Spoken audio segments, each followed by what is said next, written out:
I would like to love flying. I would like to have an unlimited disposable income. And I would like to have really good, really easy orgasms all the time.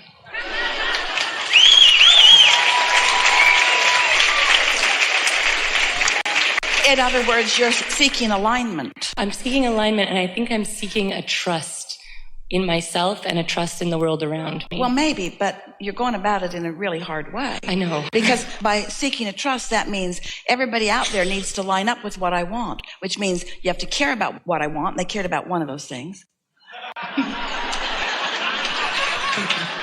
You have to care about what I want, and you have to do everything in your power to perform and behave in ways that I can then just observe. What you're saying to us is, I didn't know so much about these receiving modes. And so I've been doing what most people do. I've been observing and getting into the receiving mode of whatever I'm observing. And so sometimes what I observe causes me to receive a feeling of negative emotion, and sometimes it causes me to receive a feeling of positive emotion, but I'm not really in control of that. And the reason is, and we may say to you several times today, this is the most important thing that you will hear from us. This is the most important thing that you'll hear from us. If you wait until a manifested moment. Now, what do we mean by a manifested moment? Here's one. It's now. It's the see it, hear it, smell it, taste it, touch it moment. It's the observational moment of life. In other words, here it is. It's manifested. It's manifested because you're translating all of this vibration through your eyes into what you see and through your nose into what you smell. And this is a moment of manifestation. So if you get in the moment and then you seek to change it, it's too late. This moment manifested. Here it is. It manifested. And what it manifested into, all of the components of this manifestation are about what you were doing as you were making your way to it. In other words, ready to be ready to be ready to be ready to be ready. So if you do like so many people do, you keep standing in your manifested moment, noticing the things that are missing in it, then you keep preparing the next moment to be just like it. You get that? So it's different faces, different places, but the same old stuff just keeps happening. Some of it good, some of it not so good. Because you're letting your mind be mostly about what you're observing. What you're observing through your physical senses, and in many ways, what you're receiving from that receiving mode. Television really affects the receiving mode of so many people, and it doesn't help you in a positive way for the most part. What you're observing is setting the basis of your vibration. So, we didn't tell you this today, but here's how it works. So you're sifting through now. You know what you don't want. You're launching a rocket of desire. Your rockets of desires are culminating in what we've been calling this vibrational reality. You just got to accept it. It's vibrational stuff that you can't see or hear or smell or taste or touch yet. But it is a vibrational reality. It's like the seed in the ground. You can't see that either. But you don't go out there and dig the seed up because it didn't show itself to you the next day. In other words, you understand that there's a process. Well, the seed in the ground for you is this vibrational reality. And this vibration will come out where you can see it and play with it, where you can enjoy it and experience it. But there is a gestation process that is taking place. And so most people are offering their vibration based solely upon what they are observing. And since what they are observing is always less than what they want, always 100% of the time, always less than what you want. Because life has caused you to put so much into your vortex that hasn't manifested yet. And so your now reality is always missing all the things that are coming.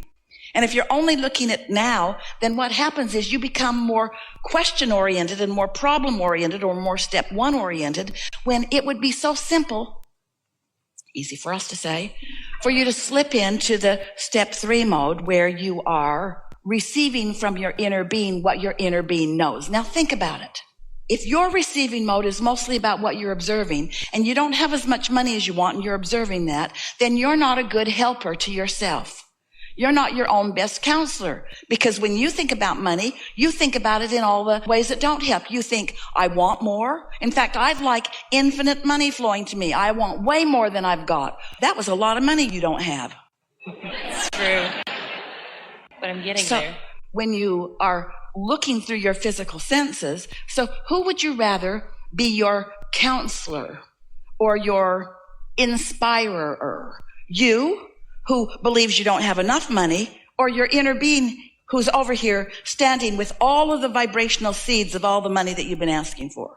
Your inner being who knows your prosperity. Who would you rather be your counselor? We're really asking you. Such an obvious question and such an obvious answer, but who would you rather be your counselor? Who would you rather receive your impulses from? Your inner being. But how are you going to do that if you haven't practiced getting into the receptive mode of your inner being? If your habit is just to knee-jerk respond is to ask your friends who don't have any money either, or who aren't having enough orgasms either. You want to talk to your inner being. You want to listen for your inner being. And so once you begin doing that, you'll notice that since your inner being really does, we're not kidding you, your inner being knows what you want and how it will most logically and most easily and most quickly and most, here's the key word, in the most satisfying way, unfold for you into another manifestation and another and another and another and another and another and another and another. You can't get there from here. You can't get there from here, from this physical place that you stand, because your beliefs block you. You believe stuff about yourself that your inner being knows is not true. And so you got to quiet your mind. You got to let your inner being run the show for a little while. Just a few seconds while you meditate, just a few minutes here and there, just an impulse here and there and here and there, until what you will show yourself, these words aren't going to show it to you, what you will show yourself if you meditate and if you find that quiet place and if you feel detached and if you receive an impulse of thought and if you follow it through and if you see how it works, if you will do that on a regular basis, you will then be listening to your inner being. And everyone you know who has achieved in magnificent ways is doing exactly that. They don't listen to the world in the way the world is speaking. They're listening to something that is coming from that broader perspective, something that is including everything that is important to you, you see. Helpful? Very. Thank you. Hi there. I wanted to talk about how to be more selfishly oriented. I tend to care, just like this story, about other people more than I probably should. Well, do you believe that you can just all of a sudden be different? Is it a bad thing to care about other people? No. Wanting well-being for others. So let's not get confused about what the goal is. Let's focus upon the primary objective being, as much as you can as you're walking through life experience, to be in sync with your own inner being and with the things that you want.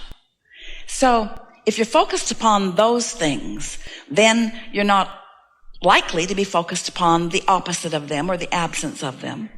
Give us some example if you want to. Just if I'm anywhere or with friends, like I'm always trying to make sure that they're having like the best time. And well, there isn't anything wrong with that.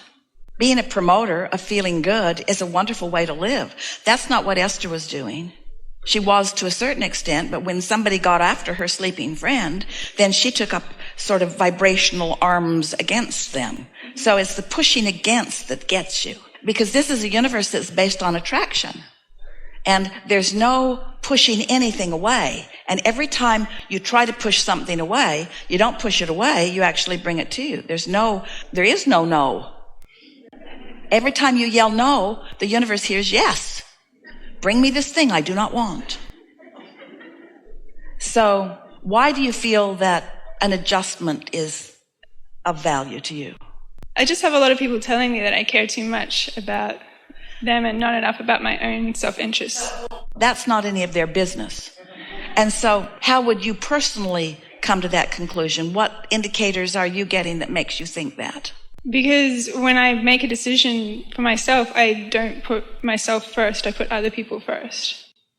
Well, what if you're an uplifter and you like people that are happy and you're already happy and it's no skin off your nose if you do something that's uplifting to another person? So are you saying to us that there's so little happiness and goodness to go around that if you give it to them, then you don't have any? Oh, here's my happiness. I'm going to give it to you. Or are you tuned in and it's flowing and you're offering it That's a big difference. Or are you in the receptive mode, and so the feeling of offering is there?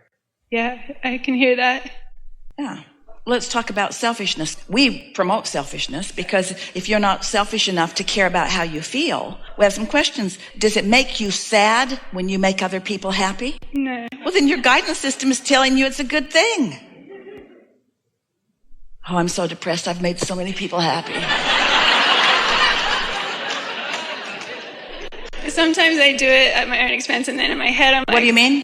Sometimes I do it at my own expense, though. Like, I'll be, like, upset that I did that. That's a different thing. Let's talk about that example. Mm-hmm. For example? Like, doing the dishes and, like, just... I can't think of many examples right now. Do you like the dishes to be done? I love the dishes to be done. Do you enjoy the experience of making something tidy and neat? Yeah. And so, are you sacrificing happiness when you do the dishes? No. So, what's happening is, your inner being is inspiring you to do what you feel like doing, and somebody else who's measuring who's doing what is saying to you, you're letting them take advantage of you. Mm-hmm. And that's not true. So, we would say, if you're feeling bad about it, then you're letting them take advantage of you. If you're feeling good about it, then you're following inspiration and everything's all right. Yeah. You hear the difference? I do.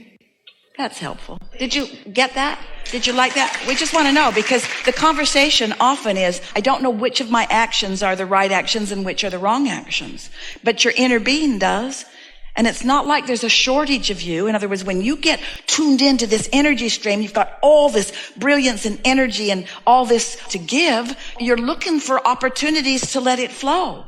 But you don't want to be unhappy when what flows doesn't come back exactly. There's something a little wonky in that. Yeah. So? With meditation, is there like a visual that I can imagine that you would recommend? That's too much thinking in the beginning. It can turn into that. Once you get into that receiving mode, you can begin to receive vibrations that are so clear that words are forming in your mind or even images are forming behind your eyes. That can happen. It's what the momentum of alignment produces. That's part of the thoughts turning to things. Some people are very visual that way. And sometimes when you detach from what is physical, because your eyes are still used to seeing, when you start receiving those impulses, it feels like you're about to see something. Sometimes you can see light and dark and movement. And so just relax into that. Don't try to see. Don't try to see. Just see when you see, but don't try to see. That's the whole point of the receiving mode. You're not the projector of the thought or the image. You're the receiver of it. And when you understand that, then you're not trying to make anything happen. You're just letting it be what it bees. And it will become more and more and more and more.